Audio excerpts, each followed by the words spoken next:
démarre avec la voiture et on laisse partir la voiture. Super. C'est parti. Come on out.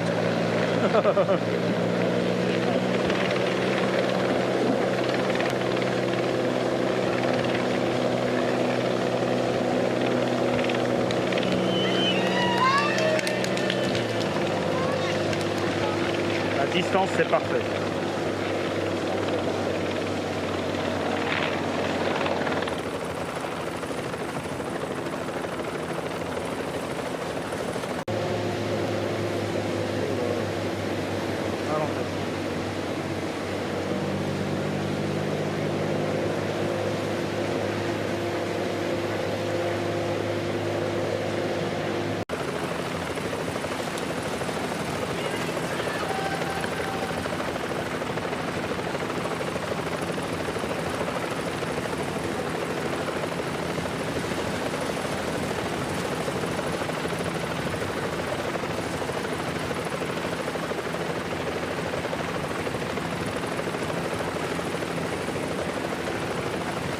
With them as they're now about to approach the intermediate sprint.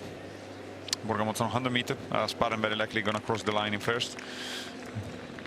Tonelli on the front of the chase group, hoping to pick up 5 points for third place. Let's just check to see if he does. Here's Tonelli. Yeah, rolls over in third place in the sprint with Machalusi on his wheel. Still a lot going on, as you see. A lot of teams still missing from the front of the race, and group of a dozen clear, and Del Toro starting to ride on the front. There's Tiberi as well. Yeah, Antonio Tiberi and Jakob Fuglsang. There's something you would not expect. He's not sure what to do now, though, is he? Isaac Del Toro finds himself there. Tiberi as well. They're looking around. They're not going to push on with that one, but the peloton hasn't come back yet, and they're putting everybody.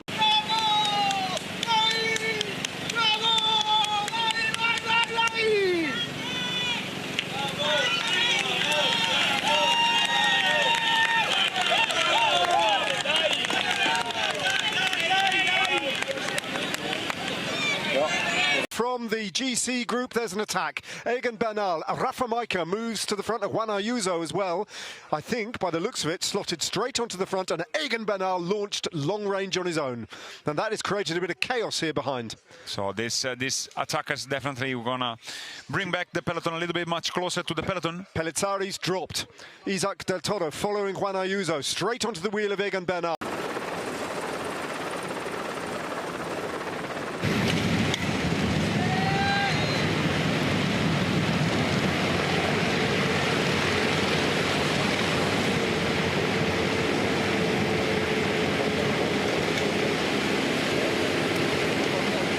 Front of the race, all in the peloton, they've eased up, with the one exception of when the break finally went on the lower slopes of the Big Cat 1 climb.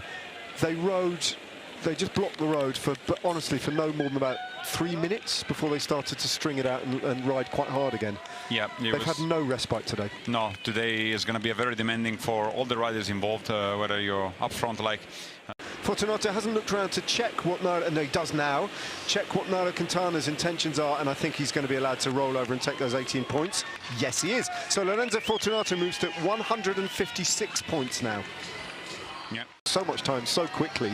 We've seen Mats Pedersen doing this type of efforts already quite often, like especially last year in Dauphiné, or this year in Paris-Nice. So it's like an incredibly strong. Oh, Quintana. Well, Lorenzo Fortunato has taken the whole climb on the front, and Quintana rolls him and takes a point. I mean, it is a bike race, but that's not going to go down well.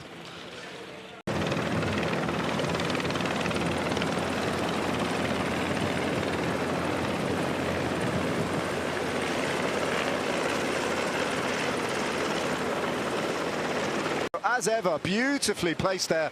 Carapaz, though, opens up a little bit of a gap, and Rafa Majka, as he's done so many times in his past, goes after an attacker to try and bring the Maglia Rosa back. But Richard Carapaz, a long-range attack now, not at altitude here, but on this little Category 2 climb. A searing attack from the former Olympic champion. Carapaz at his best. Now he's opening a little gap while Isaac Del Toro is still waiting and rely on Rafa Majka, probably. Because this man is Richard Carapaz, the former winner of the Giro d'Italia, a man who came very close to winning it for a second time, only to be denied late on in the race. He is a GC champion with the heart of a one-day racer, a pure attacker, and that was a moment of brilliance from Richard Carapaz. He's going to take a stage win, he's going to take a small gap over the line, he's going to take 10 bonus seconds, and he is back in this race. Richard Carapaz, reckon with another name. He is not done yet. Much more to come from Carapaz. That was a sensational victory. As we look down the road, see the size of the gap, and watch the sprint for second place. And Del Toro cruises over the line to take 6 seconds ahead of Giulio Ciccone and Tom Pidcock.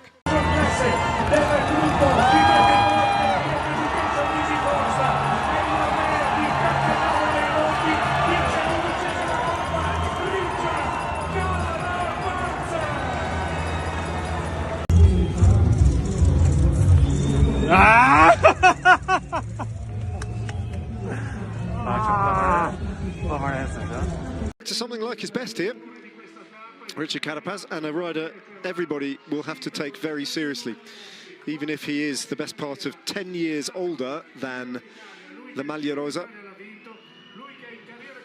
Richard Carapaz, often you associate with a big high-altitude mountain range, but there's a lot more to him than that, and that was a punchy attack over a relatively short distance that ultimately read the race perfectly and was unanswerable.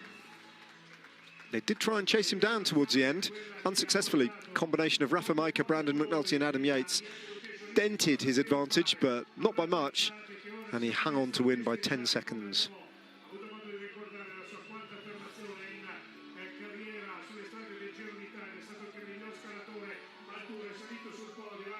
So we have another team now, adding their name to the list of winners here at the Giro d'Italia. EF Education Easy Post, who up until this point I think were still trailing in the prize money of all the teams. There won't be any more because Richard Carapaz has really made his mark for that team now, with a memorable Giro stage win.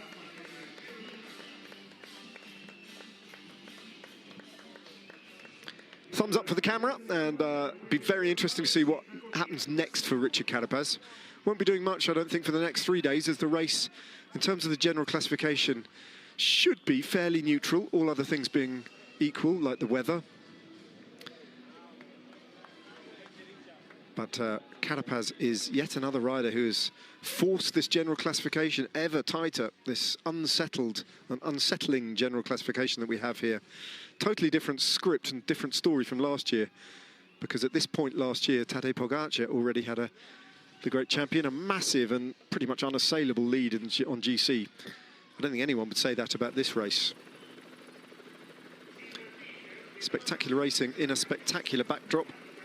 And here's your reminder again of the top 10.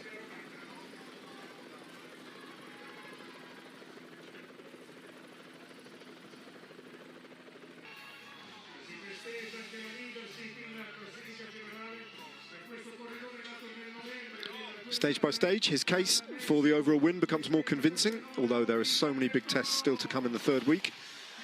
And indeed this week, just maybe the next 3 days might be quite quiet in the general classification as we turn our attention to the rare opportunities at this Giro for the sprinters and the puncheurs.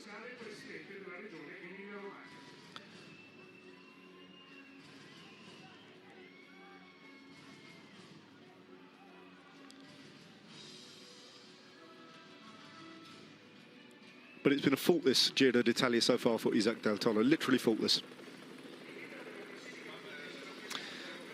His 6-second time bonus gives him now a 31-second buffer over his teammate Juan Ayuso and a 1:07 lead over Antonio Tiberi.